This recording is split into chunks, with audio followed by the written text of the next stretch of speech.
Hello, everyone. Good morning. Yes, it's still morning. Good morning, and thank you so much for making time to join the panel on unlocking sustainable investments in Africa. Without wasting time, I will be calling on stage the panelists, and then we can get started with our panel today. My name is Sheila Senfuma, and I'm the portfolio lead for sustainable finance and global governance at the Africa-Europe Foundation. And with that, I will call my panelists on stage. I'll start with Mr. Thierry Doe, who is the CEO of Meridian. Please give them a round of applause. Mr. Ambroise Fayol, the Vice President of the European Investment Bank. Professor Joshua Yindenaba Abo, who's a financial economist and professor at the University of Ghana.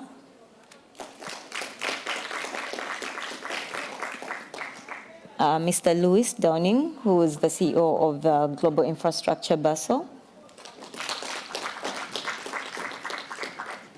Ms. Hassatu Diop Ensele, who is the Vice President at the African Development Bank.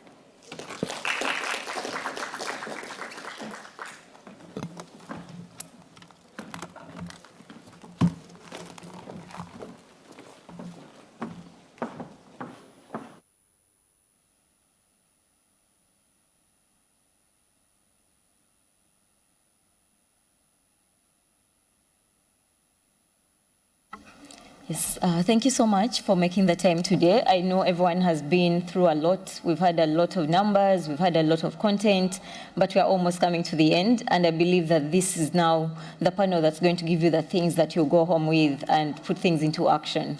The panel today here is composed of key experts across various sectors and areas, but most importantly, they are people that are doing work on ground. They have answers that are happening based on actual experiences. They have solutions that we can scale, I believe, but most importantly, they are eager to show how partnerships can be able to lead to sustainable infrastructure financing and sustainable investments overall in Africa for us to be able to achieve the SDGs and all the big agendas that we're working towards as we head into a very momentous year for finance. Without further ado, I'll start with Mr. Ambroise. I know the European Investment Bank has been working a lot on understanding the state of play on financing in Africa, but generally also the trends and, being very futuristic around the state of play generally across different trends and sectors within finance. And with that, we want to know what is happening. Should we be worried? Which numbers should we be looking at that are critical for us to go with as we finalize the session? But most importantly, for our audience here today, why is it important? Why are these numbers important for them, and why should they be concerned? I'll hand over to you now, Ambrose. Thank you very much, and good morning to you all. I fear there is some panel fatigue at some stage, so that's why I think the best thing is to be very clear and short. Yes. So let me say two things. One, what do we see? And we do every year a survey that is an African survey about developments in finance in Africa. And the lessons that we learned from this year's survey are interesting. Let me tell you a few of them. We publish a financial conditions index that shows where we stand. Are we going in the mood of improving or tightening financial conditions for lending in Africa? What we see is clearly an improvement in the financial conditions. I would say but it is an improvement following a severe tightening due to COVID from mid-21 to mid-23. And there was also a financial tightening post-Ukraine war that was also to be experienced. So overall, the financial conditions remain tight. And it is a challenge for both public and private investments, in particular in the current environment of considerable uncertainty. That is the first thing, improvement, but the situation remains that of very tight financing conditions. The second thing is what is not good news, actually. Our banking lending survey mirrors this picture showing that concerns about funding persist. And when you ask people, 77 of the survey respondents in sub-Saharan Africa report that current economic conditions are their main concerns, followed by asset quality. And that, of course, is also something that is a way if you want to develop the bank lending. And actually, when you look at a historical perspective, and it's up there in terms of the findings of the survey, what you see is private sector credit was 56% of GDP in Africa in 2007, 56%. In 2022, it was 36%. So it dropped. And this is a huge decline associated with relatively weak growth in the private capital stock, with Africa comparing favorably with other regions in terms of industrialization and participation in global value chains. So that's why we, and then I come to what we can propose as MDBs, we need to help develop as much as we can the private lending, or help to support the development of private sector lending. And that means two things in particular.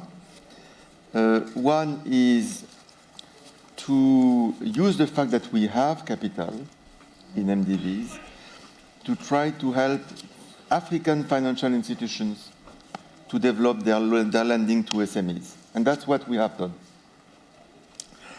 We have lent to many African financial institutions over the last 3 years because we think this is the best way to increase SME lending and entrepreneurship in Africa. And it is also a good way for us to reach the two targets that we have. The first one is climate, and often lending is to help those SMEs to do improvement in climate. And the second thing is gender. And well, you know here, but it's something that you need to repeat often in Europe, that most of the entrepreneurs in Africa are women. So you need to really help the development of female entrepreneurship through initiatives like 2X and others, because that is a good way to help growth of the country. So we try to target part of our lending to these activities, climate-related or gender. And often, actually, you target the two. And if I may finish on one example that I think is very interesting, we have lent in 2024 100 million euros to a new client, which is BNI in Côte d'Ivoire. BNI is a bank that is in particularly active in lending to the cocoa sector and to the supply chain of cocoa sector. And as you know, there has been, there is an ongoing change in Europe in terms of especially making sure that deforestation is not helping cocoa to develop, but that you can then make some traceability of the cocoa. We have helped those SMEs supported by BNE. We've done that also with another project in a fund called Cofina. I've seen that actually in the region of San Pedro, to adapt to this new environment and to make sure that they would benefit actually because they can show that their cocoa is produced consistently with the need to stop deforestation in a country that has seen its forest reduced by close to 90% in the last 30 to 40 years. And actually, we have accompanied that policy with a loan of 150 million euros to the government of Côte d'Ivoire, whose objective is to increase what they call the couvert forestier, so the forestry, by 20% in the next years, and trying to reverse this deforestation that has created a lot of problems for the farmers and for the population. Yeah. Yes, thank you so much. The numbers you shared at the start, it's all mixed feelings. Some places we're improving, others we are still lacking. We could do definitely better. But from what you've said, I picked out two interesting things that I think some of the other panelists will speak on, a lot around sustainability and also around SMEs, the big role there is there. And with that, I think I'll go straight to Thierry. I know you're working on some interesting, unique methodology that governments are using to enable sustainability, especially in their infrastructure financing or their general financing from the money that they receive from various development banks. Could you shed a little bit more light on that? What is the unique methodology? Is it in fact unique? But also, most importantly, how has that played out? What are those case studies where you say, yes, this works and this is something that we can scale? So the question is complex because I'll let Louis next to me talk more about the Fast Infra label, which is an enabling sort of methodology and way to recognize sustainable infrastructure and help government, but also private sector. I think the main goal was trying to crowd in more massive capital from private sector and having a tool and a label that would allow all the parties to speak the same language in terms of what that means. And government, of course, will benefit, but it's also a very market-driven instrument that would allow, I would say, less sophisticated investors who don't want to do all the work to rely on something that they can trust to make investment in a massive way.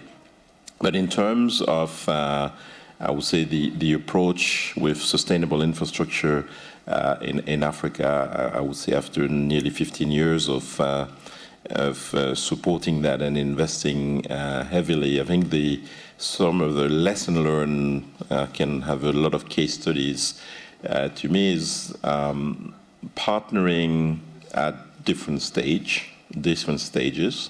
and the partnering at the early stage with government and with the MDBs and DFIs is crucial and very important because we know that even in the private sector economy, but also on the government side, you have a lack of capacity. So even when we make an investment, we have to make sure that with the support of the MDBs, we also support the government in building their own capacity in terms of creating these new sustainable infrastructure.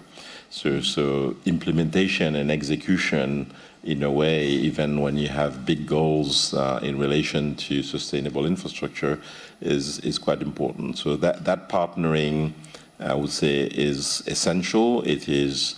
I won't be repeating everything we said here. There are lots of project preparation facilities and all these things, but the actual issue is execution, implementation, human capital mobilized to actually prepare and develop projects. And I think that 15 years ago when we started, we thought that was a key thing. It's still a key thing. So the problem is not solved. So that means we need to keep focusing on that. The other sort of big lesson learned is how you mobilize stakeholders around sustainable infrastructure to make them sustainable in time. And by this I mean that unless investment in infrastructure are made in a way that there are clear benefits for communities and that this benefit is recognized, measured, and this impact is real, they won't last. And clearly it's sometimes hard work, because sometimes you think, you're building some new infrastructure that creates a service, whether you're talking transportation, whether you're talking moving goods or other things, or healthcare or whatever. But the question you always have to ask is, what is the real impact, and how lasting is that impact? And unless it's lasting, then things will be questioned at one point, and the real sustainability of your investment will be questioned, and in fact the financial sustainability of your investment will be questioned. So I think that's something that more than and even beyond the sort of wanting to create impact, it's a fundamental piece to have sustainable financial sustainability in your investment, which is making sure that at all stages you actually have clear benefits and shared benefits that are recognized and that you can measure and discuss. And in the time of the questioning around the world of the role of MDBs, aid agencies and all that, I think the focus should even be increased on that, because when I think of the role of all the public development banks and how essential it is for private sector to be able to mobilize in terms of all the de-risking, but the partnering that is necessary for private sector to invest, it's very important to focus on the outcome rather than how many billions you deployed. It's how did you really change 1 million people's lives because they have water, they have transportation, or they have reliable transportation to go to work or whatever. So that is a switch that we need to understand, that to continue to foster investment in sustainable infrastructure is very, very important. And I'll stop there, and I'll let Louis go on and on about the label, actually. Yes, I think, Louis, you can just go ahead and share a little bit about the label, but I'll be coming back to you, Thierry, very briefly. You mentioned something around preparation of projects and facilities there to help. I'm coming back to that, but yeah, let's hear from Louis first. Yeah, thanks so much, and thanks for the invitation to speak today. I'm really honoured to be here, noting that this is one of the last panels, so it's always a little bit of a tough gig. Maybe just to take a little bit of a step back.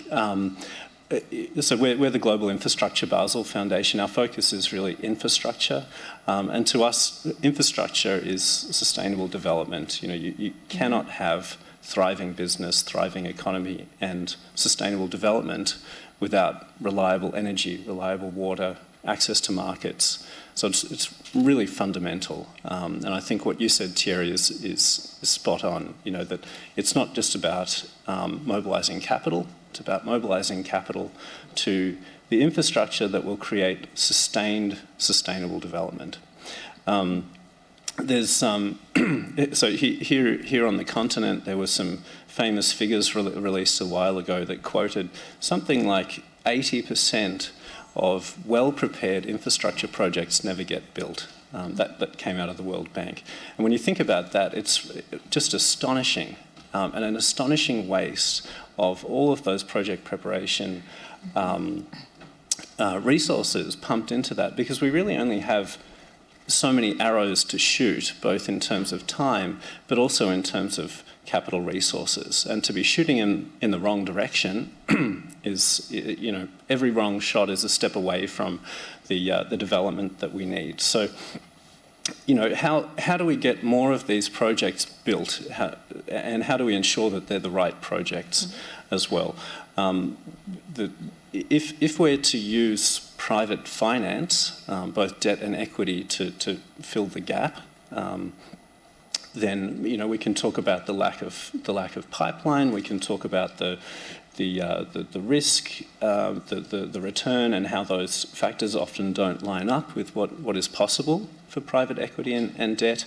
I want to talk about another very important factor which underpins all of that, and that's data. So access to clean, comparable, and meaningful data of how do these assets actually perform, you know, both financially, but also in terms of the impact that they're really driving. So to come to the Fast Infra label, you know, this is really what the label is all about. It's about making sure that we are building the right infrastructure projects, that these projects are actually creating value, and that we can extract from those projects the data that we need to be able to aggregate the performance of those assets, both across portfolios, but also through the capital stack. So that if you're an institutional investor being required to report on the performance of your portfolio in terms of sustainability and resilience, that you can do that in a seamless and meaningful way. Now, we've completed some interviews of a whole range of different institutional investors, and it's amazing some of the bottlenecks that they identify. And some of them, you really shake your head to think, can't we do better? You know, can't we solve this? And, you know, one common theme is exactly this. You know, when I report to my board of governors, the larger the share of sustainable infrastructure in my capital allocation, the smaller the amount of my portfolio that I can actually report on meaningfully, right? And that problem shouldn't exist.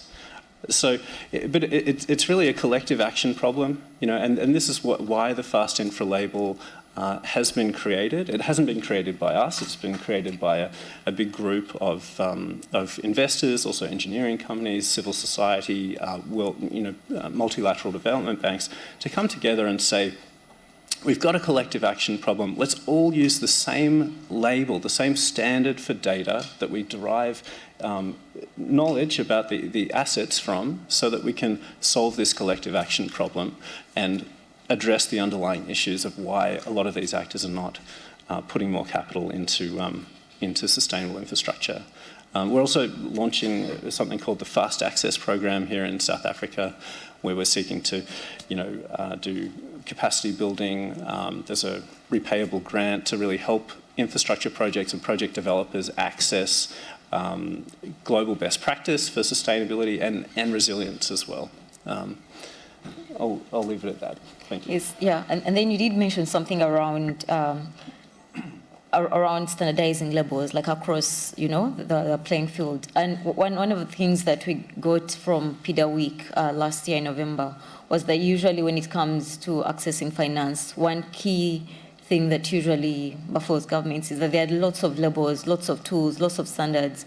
Everyone is requesting for different things. And already we did say that human capital is limited. So every funder is asking for different requirements. Every label is asking for other requirements still.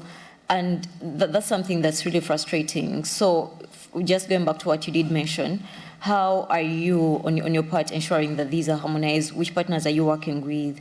Who do you need to come along to ensure that even as we're coming up with all these amazing labels around ensuring sustainability, ensuring that projects are actually reaching to closure? The number you mentioned is actually shocking, because we referenced the same number around the projects that make it to, finally getting closed and getting funded. So how do we ensure that there is no frustration as projects are being prepared and trying to attune or to comply with all the various labels that are sometimes required to be able to access financing? Well, you've hit on a very, very good point, and this is something that comes up again and again in our interviews with project developers, particularly, that every different financial institution has a different set of requirements. And wading through all of that paperwork and the different not matching data fields that they have to report against is a big barrier and a useless barrier, one that we actually don't need.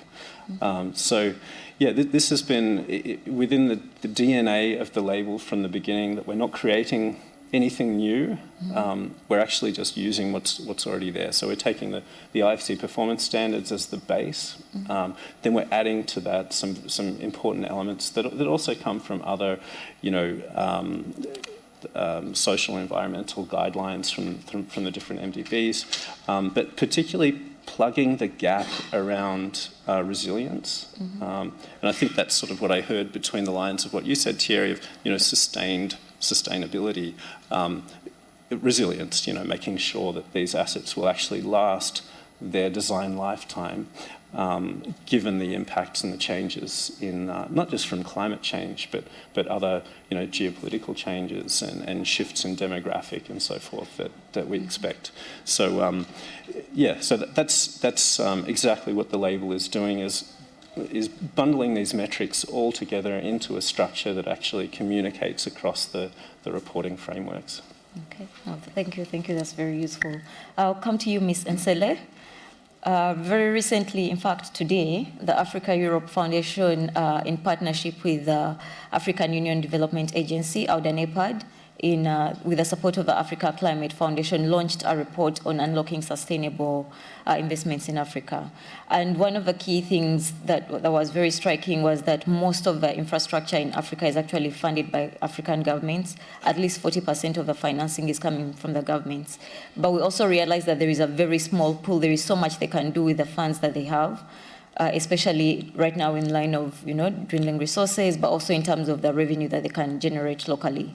So one of the key things that kept coming out of the report is innovation, innovative tools. And I know you are in a very strategic place to talk about innovation, not just generally, but within the African context. So could you share with some of our audience, like, what are some of those things that you've been doing around innovative tools? The word sounds catchy and nice, but when something relatable, what are the innovations you put in place? What countries, or what are some of those cases where you can say, yes, this worked, but we can also scale it? So could you just share a little bit on that?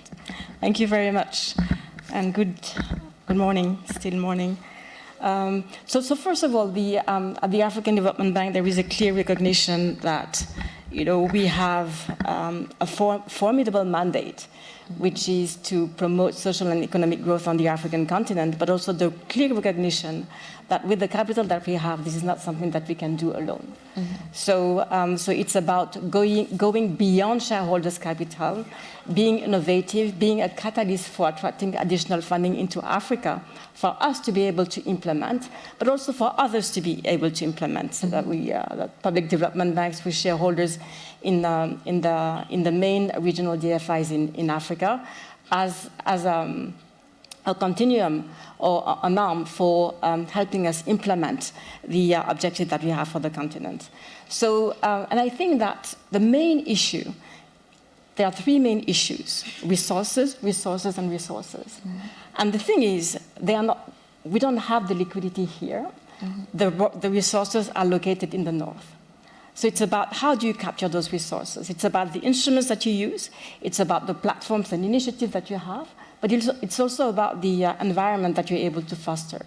So we operate at those levels, at the policy, business environment level, dialogue with the countries. How do we favor entrepreneurship, providing resources as well? So this is just to contextualize some of these things. And I was listening very carefully to Ambroise, to Thierry Deo, and to Louise Downing, and about the labeling, measurement is important. It's very important, and we do measure at the African Development Bank. But one of the issues is that some of the businesses or institutions or companies do not have the capacity to measure. some of the governments do not have the capacity to measure and report.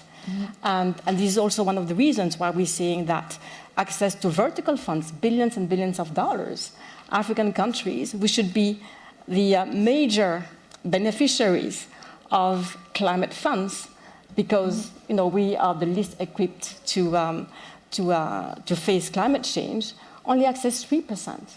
So the lack, we're talking about the lack of bankable project or the it's not the lack, but it's a lack of bankable project, which is something that is, since I've started with the African Development for more than 20 years, I've been hearing the same thing. Project preparation facility, project development, lack of bankable resources at the African Development Bank. And I was extremely surprised when a few years ago, 2 or 3 years ago, at a meeting with the World Bank, they were talking about, lack of bankable project. And I thought it was an African Development Bank program. So we know what the issues are. And in my view, there's been a lot of, I know that I'm going somewhere else, but I think it's important to contextualize because there are many project preparation facilities that you're doing, that are happening, that we're doing and others. The issue is fragmentation. And with everyone having their own ways of doing things, so that you have to adapt to get a little bit of here and there. So just going back to now the African Development Bank and the instrument. So one thing that because your question was, what innovative tools that we've brought. One is the Alliance for Green Infrastructure in Africa, which is AGIA, which has been championed by the bank and in association with Africa 50, the African Union, the ODA NEPAD. We've created a fund which aim is to catalyze bankable, greener infrastructure project at scale on the African continent. Our goal is to have $500 million. It was launched last year. And we already have $180 million. And the objectives with this pool of $500 million is to be able to fund and about $10 billion worth of projects. More recently, I'm talking about platforms, Mission 300, that we launched in association with the World Bank and other MDBs. The goal here is to provide access to electricity to 300 million people in Africa by 2030. We also have the African Investment Forum. And here, why the African Investment Forum? It's basically a forum where we have founding partners, Africa 50, AFC, Islamic Development Bank, EIB, and others on the continent as well. And the idea is bringing together our portfolio, our projects, putting together at the same table the project sponsors, the governments, the investors, the financiers, the de-riskers, so that key transformational projects in Africa can find a solution within the room. The governments, can look at the policies that need to be changed for a specific project. The financiers can test their appetite. The de-riskers are here to be able so that the project can flow and so on. So the African Investment Forum, a very important platform that unlocks new sources of investment for Africa. We're bringing ECAs, insurers, etc. So we also have, we've done a successful synthetic securitization back in 2018. It was the first one done by an MDB, and we're very proud of that one because it brought new investors that had never had an exposure into Africa access to an African portfolio. The reason why I'm saying that is because that this year we are going to launch a platform, but it's not just going to be an African Development Bank platform, but there are going to be other DFI, African DFIs, and other institutions as well that are going to be part of this platform. So bringing in new investors as well and showcasing Africa as a destination. You were talking, Ambroise, about the what you're doing with regards to the importance of SMEs and how we should accompany them. And I was also hearing, Louis, when you were talking about sustainable, you cannot have sustainability without certain set of things, but you cannot have certain sustainability without women. And I know that the number of women on this panel is quite limited. But this being said, and this is one of the reasons why we launched AFAWA.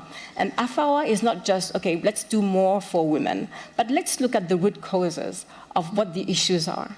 The issues are financing, right? The issues are also in terms of policies. What are the policies that need to be changed within the countries? In some countries, access to ownership is difficult for women.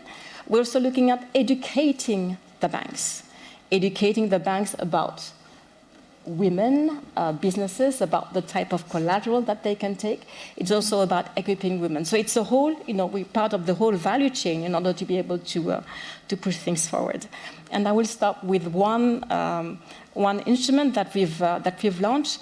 So, when you talk about innovation, especially in the MDB world, it's not something, it's like, wow, yes, and we get the headlines, etc. FT, African Development Bank, innovating. But actually, we are taking instruments that exist. They exist in the international capital markets, international financial markets, and we adapt them to our world. We did it with the synthetic securitization. It has to be adapted to fit the way that MDB works, else it doesn't. And we've adapted the same way hybrid capital. And it was a journey where we had to convince our board of directors. First, we had to design an instrument that worked, convince the board of directors, work with credit rating agencies to have something and also educate investors. So hybrid capital was successfully launched by the African Development Bank last year. It's a sustainable hybrid capital. So basically, it allows an institution to leverage its risk. It mobilizes the private sector at scale because, again, when we talk about resources is not just the sovereigns or the MDBs. The real resources are in the private sector. So we need to be able to mobilize the private sector at scale. And with hybrid capital, we were able to tap into a large pool of financiers. So we did a small transaction. Because it was a pilot, we didn't want to go big, so we did a $750 million transaction, which is going to allow us to earn $3 billion. But the demand that we had for this small transaction was $6 billion from 250 institutional investors across the world. So one tool that you can leverage, that can expand your resources, that also increases your risk absorption capacity. So this is one of many of the things that we have to. But we need to be innovative, just because of the challenges that we have to face as well. And maybe one last thing, if I may, is. Because this is the fix at the end of the day, and it's about how we work with Public Development Bank. As I said, we are a shareholder in many of these, but we are working right now on SDR channeling initiative. I'm not going to bore you with the details, but suffice it to say that this is going to have a huge impact in terms of resource mobilization. And at the African Development Bank, our goal is, when this is done, to be able to fund PBDs, public development banks, because at the end of the day, we are like a wholesaler, and we need to fund those public development banks that goes and work with the SMEs and the micro businesses and so forth. Yes, thank you so much. There is a lot to unpack there, and we shall come back to all that, especially around women, but also around bankability. While you were speaking, I was hoping you don't say the word, and then you said it. I was like, now we can come back to this. So I'll come back to you around bankability and the role also that PDBs play in the whole bankability story, because you did say it's something, there are things we've had over and over again. And if we had bankability, if we had $1 for every time we had the word bankability, would be very rich indeed. So we are coming back to that. But I'll go to Professor Abor. At the start of the discussion, VP Ambrose did say something around the criticality of funding SMEs and the role they play in the entire ecosystem in ensuring that we have sustainable infrastructure and sustainable transformative change. From some of the research that you've done, what do you see the key role of PDBs in funding SMEs or in engaging with SMEs, but also most importantly, can you shed some more light on the effect that funding SMEs has on sustainable development within Africa especially? All right, thank you, and a good day to everyone. Yeah, so we know that development finance generally exists to occupy the intermediary space between public finance and private investment. Now, from a theoretical perspective, development finance, or if you like, development finance institutions, in terms of rationale, are to, first of all, address the issue of market imperfection, minimizing the inefficiencies in the financial market, restructuring the financial system in ways that it's able to provide long-term financing. And the other perspective has to do with establishing alternative financial institutions to provide long-term financing, because we know that conventional banks or traditional commercial banks tend to shy away from long-term financing, especially in very risky areas. Now, if you take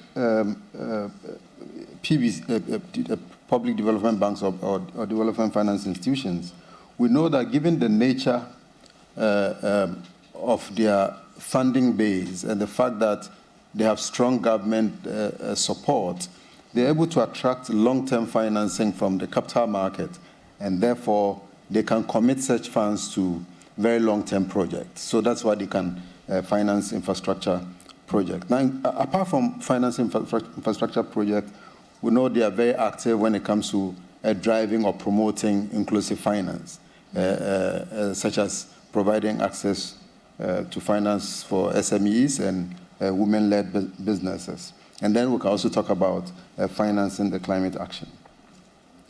There are a number of financing tools that SMEs, DFIs use, including concessional financing, blended finance. We can talk about grants, and so on and so forth. And of course, guarantees or project guarantees, because you need that to be able to support the infrastructure projects. There are a number of things that DFIs or public development banks can do in order to, if you like, support SMEs that are into infrastructure. So first of all is to de-risk the investment that commercial banks can provide. So they can collaborate with commercial banks and then providing the necessary guarantee so that commercial banks may be comfortable to commit to some medium to long-term funding for SMEs that are in infrastructure projects. Another important area has to do with rewarding SMEs that recognize ESG concerns, because we know that just financing infrastructure, supporting infrastructure is not enough, but we are thinking about sustainable infrastructure. I mean, smart buildings, we're talking about smart roads, smart transport, renewable energy, and so on and so forth. So how do you reward or incentivize SMEs that consider environmental and social concerns when it comes to infrastructure projects? And then we can also talk about capacity building. I mean, many of these SMEs that are into infrastructure development may not have the expertise, okay, or the right training. And I think that that's an important area that DFIs can intervene by providing capacity building and project financing, infrastructure financing, structuring projects, and so forth. And then we can also talk about research and development. So you need to think about innovative solutions when it comes to infrastructure projects. And you can't just do that. You need to invest in research and development to come up with very innovative solutions when it comes to infrastructure projects. And SMEs may not have the resources to be able to invest or support financing or research and development. And I think that's one area that DFIs or public development banks can help. Then we can also talk about even helping or bringing them along with large or huge project funders or contractors to collaborate. Some of them can sublet or subcontract to SMEs and could be part of their learning process. And DFIs can also if you like, engage industry experts that can help SMEs to navigate the very complex regulatory and investment environment so that they can learn the ropes as they go along. I know that a number of DFIs have been very much engaged in supporting SMEs that are into infrastructure. And one of the panelists talked about African Development Bank's AFAWA, the Affirmative Finance for Women in Africa. And I think that that's a very important financing instrument that the African Development Bank is deploying, committing about $5 billion to support women-led businesses, okay, to drive gender-inclusive development. I know the Afrexim Bank has also committed about $1 billion to help with project preparation facility to support SMEs in infrastructure. And that includes feasibility studies and the like. And yesterday, CEO of DBSA talked about going through the entire value chain from planning to preparation to funding to implementation or development and to maintenance. And to go through all of that requires huge funding. But the preparation requires some funding, going through the feasibility, ascertaining the viability of the project, and making sure that the project is bankable. And I think that's one area that Afrexim Bank has been very active in. And I know the Trade and Development Bank based in Kenya, Nairobi, has also committed about $400 million to support SMEs in infrastructure.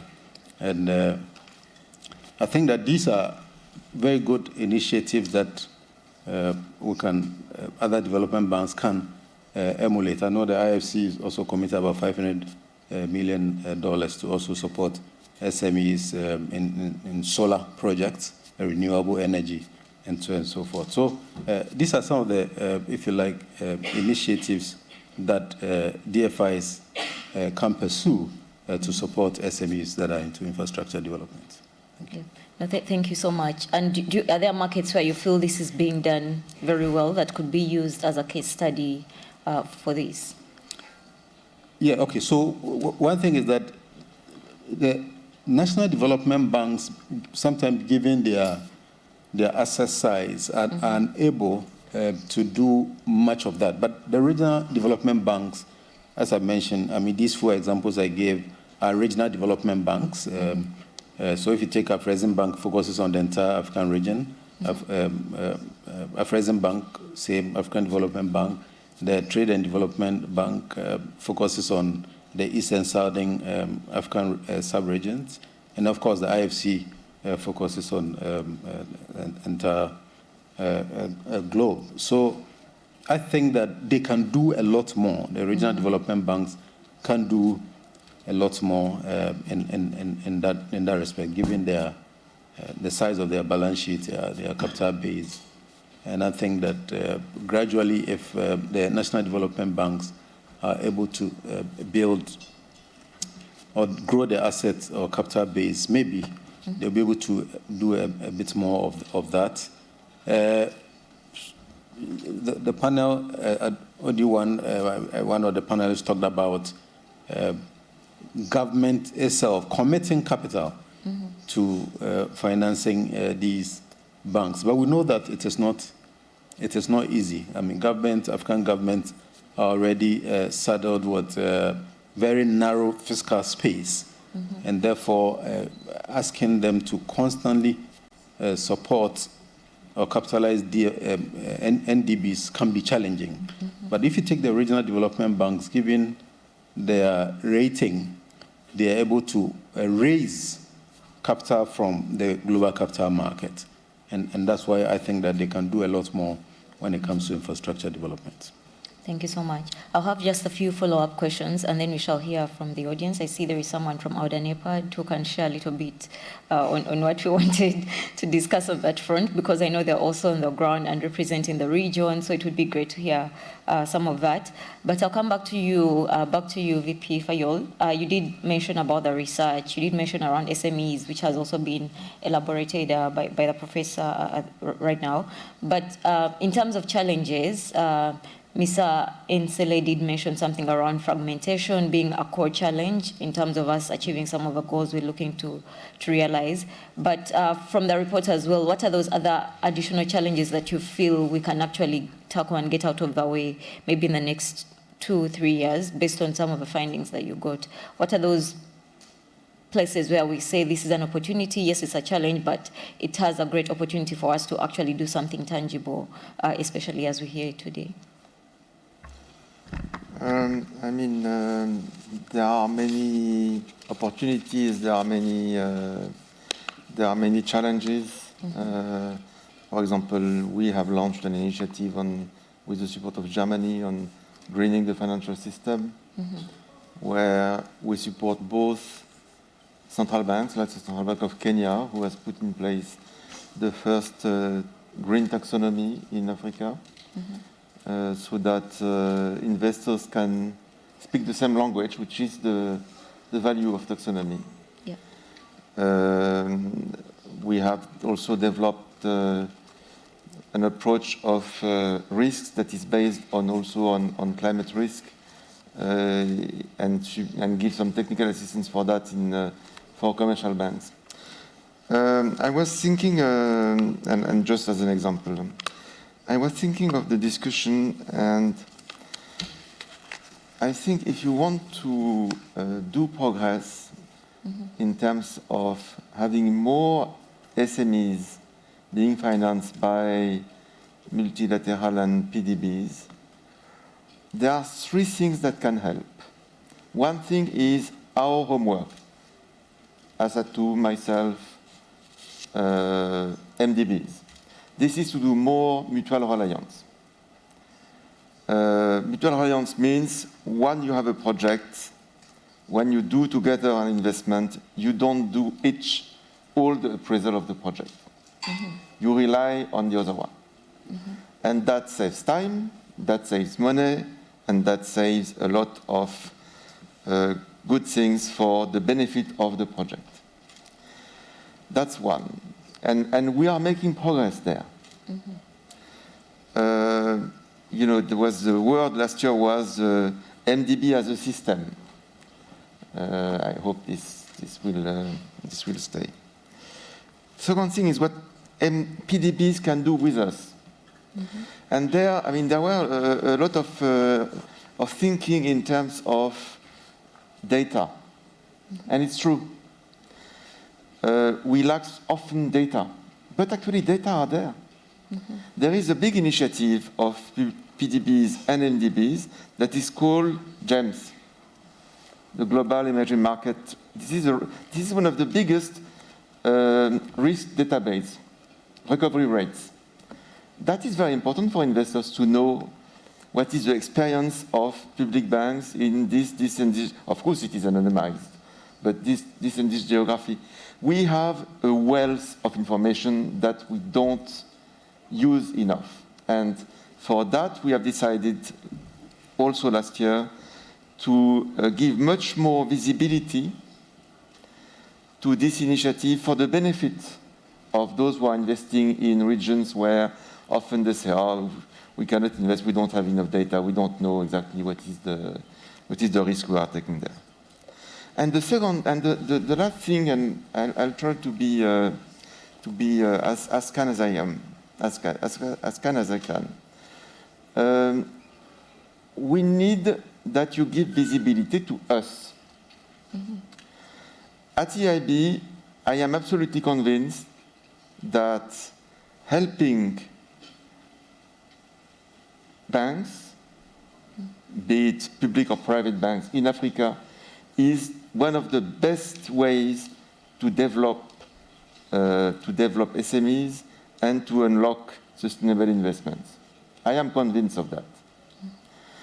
I will not be able to convince those who are putting the money, our shareholders, if we don't have any visibility of what it means. And very often, when we finance a bank, the SME that is financed by the bank, thanks to our support, only thank the bank. And I say that because it is not at all trivial. This is, I think, one of the reasons why I am struggling to develop this part of our activity is because the feeling is there is no visibility for Europe. Even if it is good, there is no visibility. So we need also to find ways that together, we give a lot of lending to Afreximbank, to TDB, and to commercial banks. That together we can see that we do that together for the benefit of development of SMEs in Africa. Thank you so much. That's a very important point. And also, yeah, we do realize that at times, because usually that SME only interacts with the bank, the people that actually give them money. So I think it's also critical as these contracts or frameworks are developed to know that, you know, in the branding and everything, that all this is integrated so that at the bottom, when someone goes to an SME somewhere in a remote place, they'll see that the branding shows not just, let's say, Afreximbank, but also EIB and the other sources of the financing, to ensure that, you know, you understand where all the money is coming from. But yeah, that's a very valid point. I haven't forgotten you, Thierry. You did mention something around capacity, and that's something also that keeps coming up a lot. And I want to know from your end, what can we do right? It's like everyone does capacity building. Every program has capacity building. You hear capacity building, but are we doing it wrong? Is there something we can do for it to stop being a recurring theme? And of course, understanding that capacity building, whichever way you're framing it, is agile. It keeps changing. You won't say that you've learned everything you have to learn, assuming you're looking at it from that point. But why is that a persistent problem? Is there something we can do to make capacity programs better, or even to just elevate the human, make the most of the human capital that's available on ground? We did say it's very little. How do we ensure that it's not a recurring issue? It's a big issue.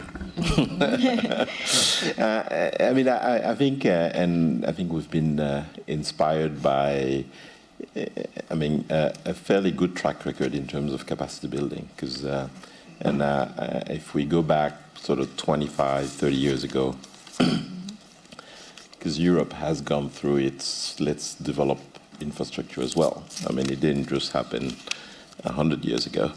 And the great example was actually the example of the EIB that at the time set up, I mean, of course, there was funding coming focused on developing important networks of infrastructure within the continent, within the EU, but also significant investment in what was called at the time APEC, an advisory pool of people that did quite a lot of things other than beyond advising governments and doing sort of policy engagement and project preparation with bodies versus a lot of cash. They also helped a group of civil servants within government that they took on board for nearly a year, made them sort of go around countries in Europe that had real experience in developing infrastructure, and created a bit of a network within typically the regional development governments, especially for the new cohesion countries that were joining the EU.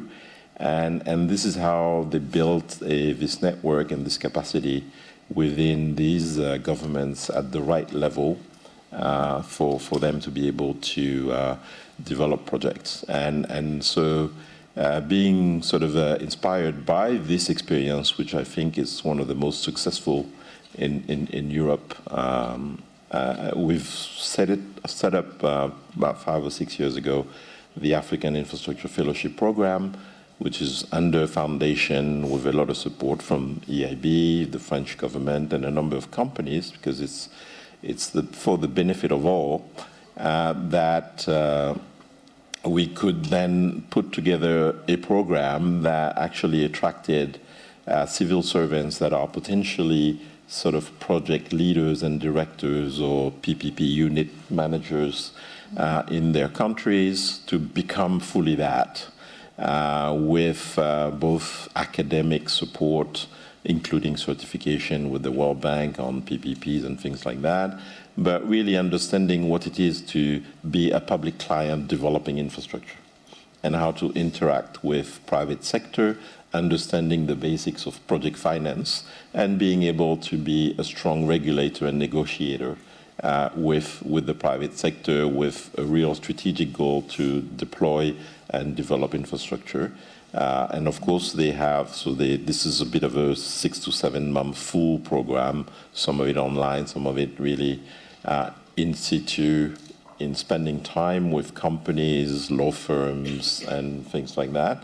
And it's been, unfortunately, we are limited by funding, so we only take 25 to 30 candidates a year, but we have about 300 candidates from all the countries of Africa every year to actually join.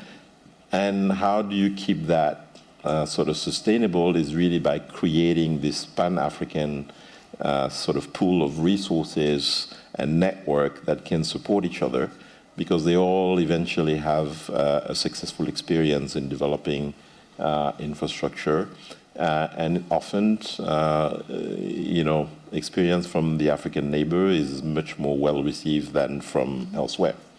So it's a long process, and it's a long-term investment. And I think, to come back to your question, the reason why capacity building is not working is that it has to be embedded in people. The money disappears after a while. Yeah. It has to be embedded in people, and you have to create the pool of people across the country and the continent that is able to handle these issues and tackle the strategic issues of sustainability, climate, and developing basic infrastructure in the country. So it's a long-term commitment, and I think this is what's not existing in a lot of capacity building initiative, and it's humbling. Mm-hmm. But hopefully over 15 years we can build up a network of 500 of those. Hopefully they haven't all gone to the private sector after that. And they do have a commitment to stay for a few years with government. Mm-hmm. But it's we try. Okay. Yeah, no, it's the small steps. But yeah, that's very detailed. Thank you so much. And I haven't forgotten the issue on bankability that the VP and Sele spoke about. And I'm coming to you, Luis, to see, given the methodologies that you're working on with the First Infra Group, what role does that play in either hindering or helping the bankability discussion? Because one of the things we want to leave here with is to see what we can solve. And one thing that the president of AIIB has been saying is around fix being an opportunity to fix problems, especially those that are recurring, and bankability is one of those. So I know I did say that usually there is a complaint that, okay, there are all these standards, all these things that are required to inform what bankability entails. But I want to hear from your end, from some of the work you're doing, how is that helping with the bankability problem that we currently face? Yeah, thank you for the question. Maybe I'll start by, again, taking another little step backwards. Yeah. Just to make a point that I don't hear nearly often enough, mm-hmm. And that is that if we don't have enough public capital to create infrastructure projects that have a public service purpose,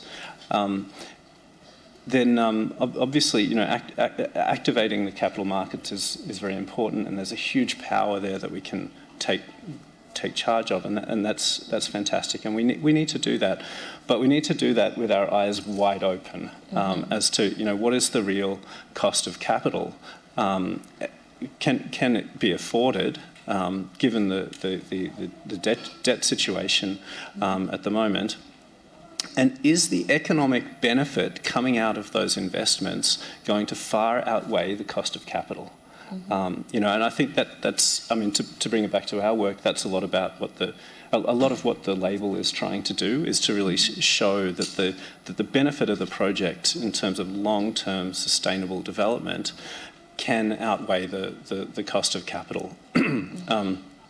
So that's one thing. Maybe the second thing in terms of bankability, and yeah, I also wish that I had $1 for every time I heard that term, is just to dispel this myth that sustainability has a capex premium, so that sustainability is more expensive than, say, status quo or unsustainable. In a lot of cases, that is just not the case. In fact, the opposite is the case. And I can't say that across the board. It's a heterogeneous space. Every project is very different. But I can say, of the projects that we've worked with, a very high proportion of those leave the sustainability and resilience assessment with project modifications that actually decrease cost and improve revenue in terms of volume, or revenue stability.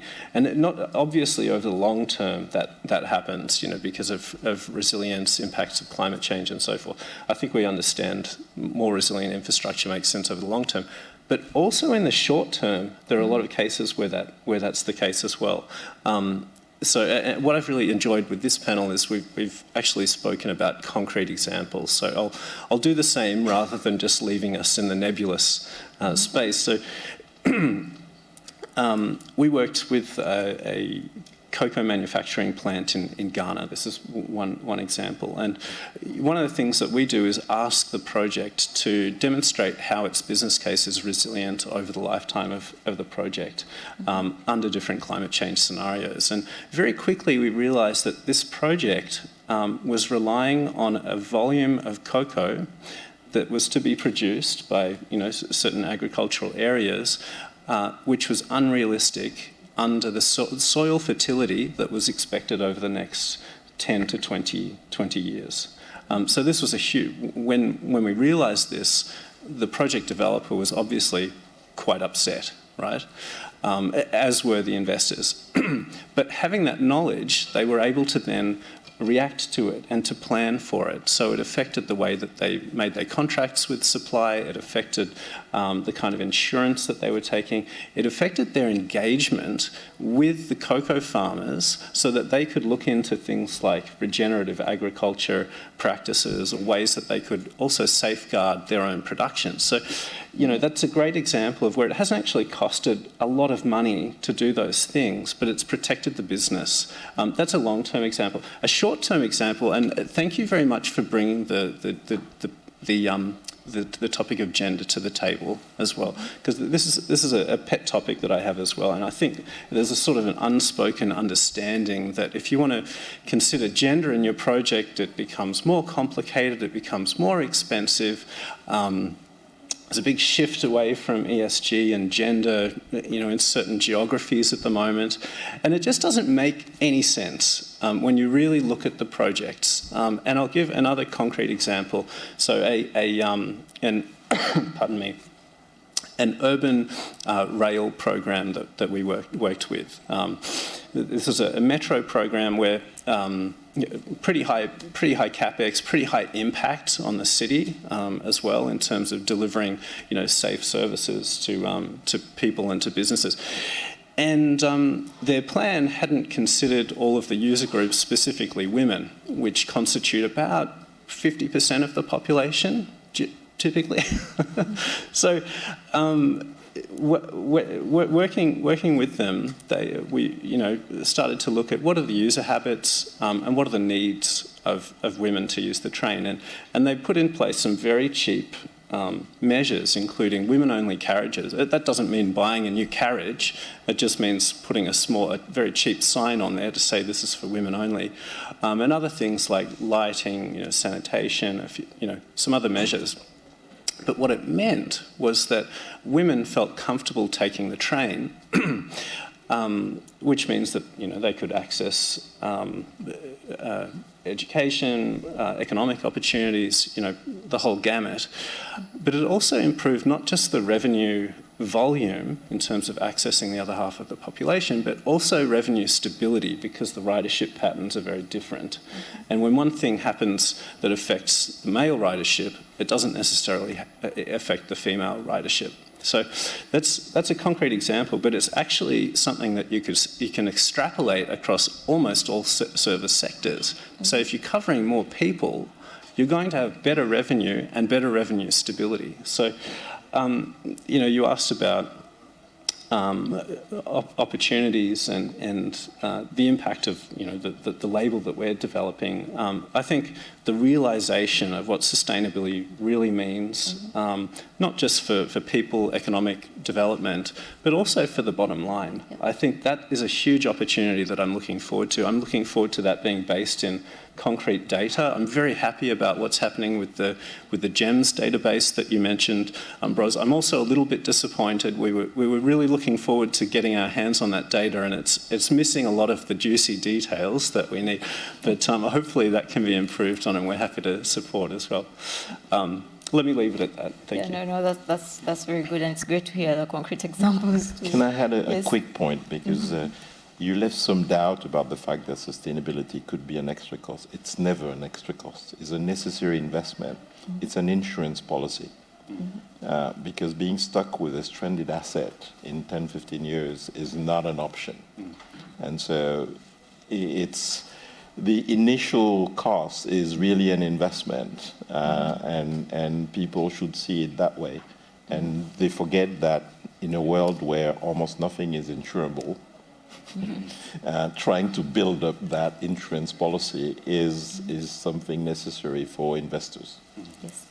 No, I couldn't agree more. And also simplifying it, because usually people think, oh, it's a lofty goal, like for certain people, but just seeing also the examples on ground on how you can bring sustainability to the simplest of investments and projects is also critical. I think before I come back to Professor Abo on governance, I would like to hear from Auda Nepad. I do know that we've had the program for infrastructure development in Africa. We finished the first 10-year plan. We are now almost midway the second phase, and would like to know what have been the key lessons, what are those opportunities still open that we can tap into as we go into the next 5 years. So Idris, I don't know if we can get the mobile mic. Okay, you could also speak. Yes.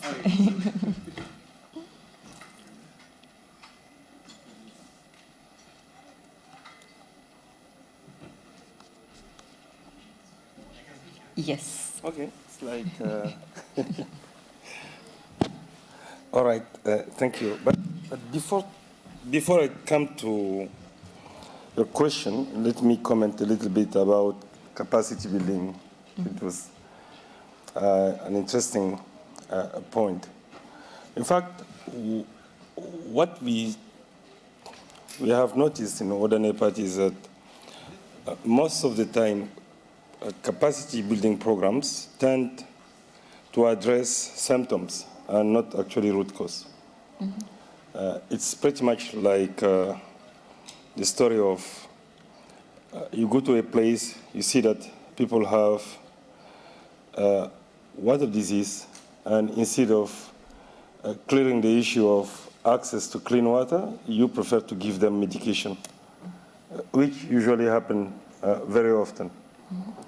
A good example is the PPP sector, where in most of the cases, the capacity building program that come for PPP is about training public officials, senior officials on how to manage PPP, whereas research have shown that PPP work only in environment that have strong private sector. So if you go to a country where there is no really solid private sector, you can invest millions of dollars in training people on how to run PPP. There won't be any good PPP, and there won't be PPP at all at the end of the day. And most of the time you will see program on capacity building delivered by the World Bank, by African Development Bank, many other institutions, trying to actually support countries in PPP, in training senior officials on PPP, even putting forward legislation about PPP, but there is no PPP. And we even have countries that don't have even legislation on PPP, but they do very good PPP. South Africa is a good example. They don't have legislation on PPP in South Africa. They have actually very solid legislation on public procurement, and they have a strong private sector. That's the reason why actually they can do good PPP, but it has nothing to do with legislation on PPP. So, a legislation on PPP? Yes. Here. I haven't seen it, actually. There are many different legislations, but I haven't seen any legislation called actually specifically dedicated to PPP. It's more about public procurement and access, actually, of, So, when we do capacity building, I think that we really need to think about addressing the root cause, And one last example before I move to your question. It is also the same as you go to a company, you want to train people on how to run good meetings, and when they come back from the training, the meetings are still very bad meetings. Because, in fact, you didn't address the issue, which is not about how to train. It's not just about how to run good meetings, but when you train them, you need as well to give them the opportunities to manage meetings. So you need to have meetings. And you need to invest into actually raising the capabilities, and that's the conclusion I want actually to land on about the PPP. You need to raise the capabilities of the organization itself. So capacity building is not about people capabilities alone. It's really about organizational capability. It's about the environment, actually, capabilities. The same. And that's what we are doing for infrastructures. For road and EPAT, we believe that most of the, especially transport infrastructure projects in Africa, they don't move necessarily because if you look at most of them, 80% of them, especially at the very early stage, the environment is not conducive enough. So when the environment is not conducive, you can't speak about financing. When you look at the projects themselves, at the level of identification, they are very weak, So this is where we invest a lot of our time, the resources that are coming to us through partnership, especially African Development Bank is a good partner on that one, and the EU as well. And now additional partners, hopefully very soon we start the process with AIEB as well. It's investing into the early preparation phase, meaning that we make sure that we build the capabilities of the organizations that are sponsoring the project. That's number one. This is extremely important. Then we invest time as well to make sure that the environment in which the project actually is going to be run is solid enough, transparent enough, so we can actually move quickly, and with speed. This is as well extremely important. So what we call capacity building for us is really what I call, we start more and more to talk about capabilities building, not just actually capacity alone. It's not just about training. Now, we published last year, going back now to your question, in 2023, 2024, we have published the first 10 years report of PIDA, implementation, a program for infrastructures development. We've got good news from this report, but also there is a lot of lessons actually for us and for everyone working on regional infrastructures. The good news is that within 10 years, initially we thought that we should mobilize about $14–15 billion, but at the end it was $82 billion actually that was invested into regional infrastructures. Now, the interesting point here is that about 50% of those 82 billions come directly from government's budget, directly. And then 20 billion came actually through debt, especially from China, and about 18 billion actually comes through the ICA infrastructure consortium for Africa led by African Development Bank, which is as well debt. Only 3% of the financing come from private sector for regional infrastructures projects. Only 3%. And those 3%, of course, is made of kind of PPP somehow. So we started digging to try to understand why actually this situation, because if you compare to Southeast Asia region, you have, especially for regional infrastructures, you have about 15 to 18% actually of the financing is coming through from the private sector, but in Africa we are still actually at 3%. I'm speaking specifically about regional infrastructure projects. I'm not talking about projects that are only for national purpose.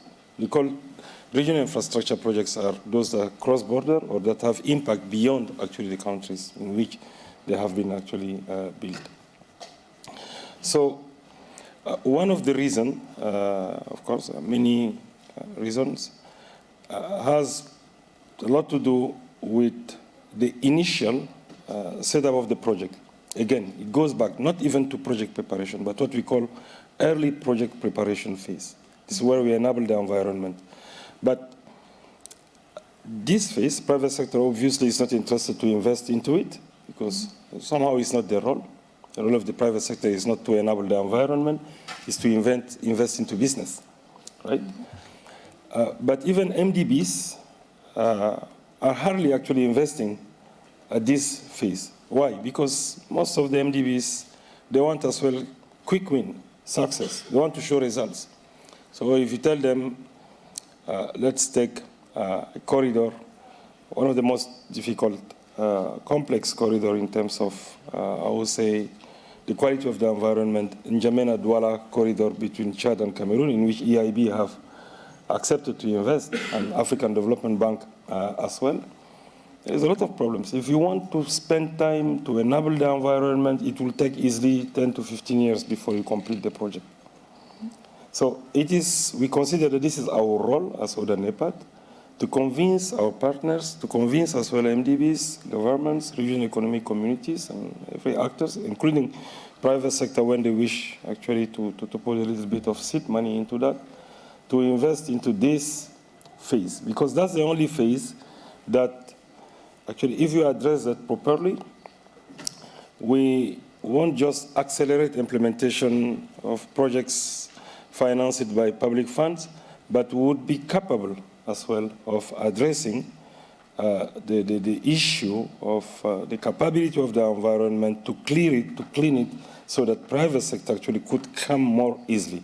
Then you can have PPP, because you would have already invested into building the capability of the environment, making sure that in this area you have at least national private sector that function, that can contribute, as well. That's one of the things. The second, as well, lesson that we learned from this report, obviously, is that transborder projects have one big challenge, actually. It is the challenge of accountability. You want to build a road between, let's say, Chad and Cameroon. Of course, each of those countries have to run its own process with African Development Bank, with World Bank, with any other MDBs, take their own accountabilities, and make sure that we connect them so they come with some shared accountability somewhere. And that is not always happening. We have the Africa Legal Facility in African Development Bank that's actually trying now to help, because it's extremely important, this may issue, you have it everywhere in all the region, not only in Central Africa. That's the second lesson. And then the third, which is as well extremely, I think it was a good lesson that we got from this report. Usually, to convince actually governments to move, we really need to address issues that are not only financial, especially for regional projects. There is always, it's not just about the economic interest. Governments will always put forward issues of national security, border security. You know, they need to spend time to understand each other.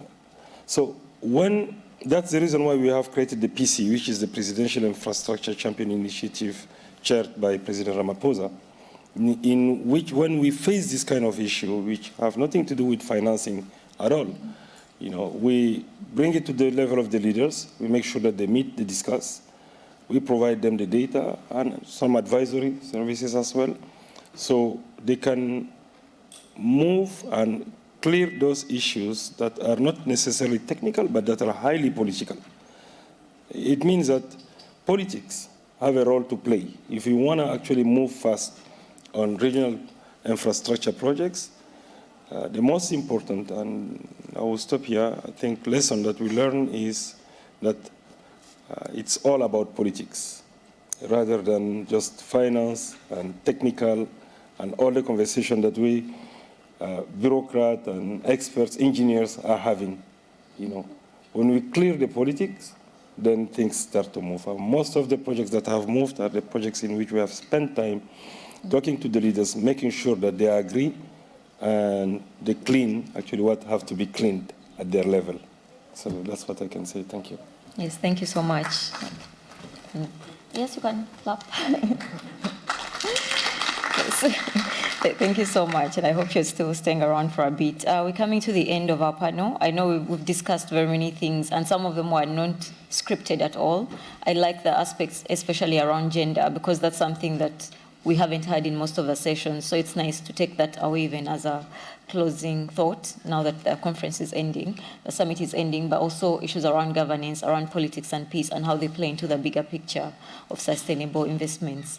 And with that, I would just like to give you your wish, whatever it is that you want, before the next fix. But just to hear from you, what's the one thing as we leave that we should have on our minds and that we can tangibly do within the next coming months until we come back here or to the next fixed venue? What's that critical thing that you feel we should prioritize, both in terms of partnerships, because we did hear that one of the key issues is around fragmentation, and I couldn't agree more, because from most of the discussions, one thing that has come out is how do the different players come together to ensure that whatever we want, we make the most of the limited resources to achieve the goals that we're looking at within the SDGs. So I would just love to hear from you. I'll just come from Professor Abo all the way down. What's that one thing that we should prioritize as we head out and as we continue on with the discussions? Well, I think one beauty about the fix is the collaboration between academia and policy. Mm-hmm. I think that research informs policy and vice versa. Mm-hmm. And so in the panels, we need to make room for research inputs, and I think that's very, very useful. I saw a research group, but I mean, it wasn't part of the main program, but I think that they should be properly integrated so that, yeah. Thank you so much. VP Fayo? In one sentence, what to me is the most important for those institutions that have participated to this fix, especially important meeting, is to stay the course. Mm-hmm. Okay. I think that with all that we're seeing in the world and geopolitical uncertainty, I think it's important to stay the course in the sense that, we need to, it's about people, it's about development. Development is about people as well, social and economic development. It's about, for the past 2 years now, we've been talking with the G20, we're discussing the change of the international financial architecture, and as Ambroise indicated, how the MDB should work as a system, etc. And this has worked because we're seeing lots of progress. We're meeting more, working together, having some common platform, and it's working well because alone there is so much that you can do, but together there is much more that you can accomplish. And I think that we might be going towards a world where there is a gap in terms of development financing, and more MDBs and others are going to be asked to step in. And so it's about how do you create synergies so that you become much more powerful and impactful and powerful and able to leverage. And to me, one of the key pieces, two pieces. One piece is philanthropies and foundation, bringing them to the fore, how we can use them as a catalyst, so that $1 is not $1, but $1 from those philanthropies and foundation is 4, 5, 6, or 7. And the same way that the countries, the G20, etc., are asking MDBs to be much more innovative. I think that also countries need to embrace innovation, because I think that if they embrace innovation and they become less stringent and much more practical and efficient, then it can feed into the way that we work towards our own common goal. It's not about the private sector is supposed to do this, MDBs are supposed to do that. Universities are supposed to do X. It's about what it is that we want and how do we get there. The world has changed, and if we don't adapt, then we lose everything. Yeah. I think this particular forum has been the reflection of, the result of a lot of collaboration and cooperation over the past 5 years, which means that all the people necessary are somehow in this forum and in this room, and the discussions on the tools, the ways, and the goals are fairly clear. So to me, it's about, stopping, reflecting, and acting, because action may be the priority for after this, and maybe the next one people can report about what they've actually done rather than what should be done, or having philosophical discussions about this and whatnot, because it's a very humbling goal that we have in front of us, and every action is contributing to this is important. So next time, less talking and more of this is what I've done. What are you going to action? What are you going to action yourself so that we can check in? All the things that I've discussed, I do it every day. It's not a theme for me, either capacity building or investing in Africa and developing projects and preparing projects. This is my day-to-day life. So we expect more, So I'll do more, yes. Okay. All right. I wanted to just pick up on something that Ambroise mentioned very briefly, which was mutual reliance. I think that's such an important trend. We need to put more fuel on that flame, because I think we're faced with some issues that can only be solved through collective action. And these collective action problems, it's not just about generating better data, better efficiency, and political will, as the gentleman from NEPAD mentioned. But it's moving things from currently impossible to possible, and that's what we really need now. So collective action and the call to action, I suppose, if you're a project, a project developer or a financier of infrastructure projects, would be use the Fast Infra label as a tool for collective action to solve some of these wicked problems. Thank you. Thank you so much. Thank you so much to all our panelists. Just to let you know that the Africa Europe Foundation has a work track on just tracking impact. So by the time we come next time and in between, we're going to be knowing what everyone is doing, but also what can be scaled, because we don't have very many good stories, and the stories are there from what we've heard. Yep. So just to mention, I would like to thank all of you for making time for this panel. I know you've been in very many panels. Your voices are almost out, so really thank you so much. But most importantly, also thanks to the audience for making time to come here and be with us. We look forward to collaborating with you. All the panelists here, they've launched reports. They are doing more work. We're happy to collaborate with you in all the different work you're doing. And enjoy the rest of the sessions. Thank you so much. If you could please stay for a picture.